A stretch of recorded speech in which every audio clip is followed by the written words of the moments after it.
हातकणंगले तालुक्यात आळते गावाजवळ डोंगराच्या कुशीत आणि गर्द झाडीत वसलेले श्री क्षेत्र तुळोबा मंदिर.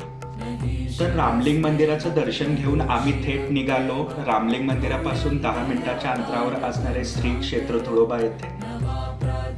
आणि हे मंदिर एक अतिशय शांत, सुंदर व जागृत लोकदेवस्थान आहे.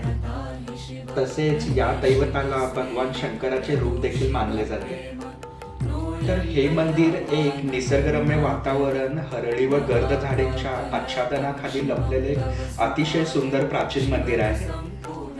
आणि या मंदिरात प्रवेश केल्या मन प्रसन्न करणारी एक छोटीशी वाईप निघून गेली. या मंदिरामध्ये पुरातन स्वयंभू शिवलिंग असून श्रावण महिन्यात व विशेषतः दर सोमवारी इथे भाविकांची मोठी गर्दी असते. या मंदिराची वार्षिक यात्रा ही दरवर्षी चैत्र महिन्यात म्हणजेच मार्च किंवा एप्रिलच्या दरम्यान होते. तर यात्रेत भंडारा व खोबऱ्याची उधळण केली जाते. तसेच ढोल ताशांचा गजर होतो आणि धनगरी गजर नृत्य सादर केले जाते. तर अशा या गर्द झाडी आणि निसर्गाच्या सानिध्यात वसलेल्या छानशा मंदिराला तुम्ही देखील भेट द्या. तर या मंदिराकडे येण्यासाठी नॉर्मली हातकणंगले गावातून 10 ते 15 किलोमीटर अंतरावरती तुम्हाला यावं लागेल. सुरुवातीला रामलिंग मंदिर आहे, तिथून पुढे एक 10 मिनिटाच्या अंतरावरती तुम्हाला हे सुंदरसं मंदिर लागेल.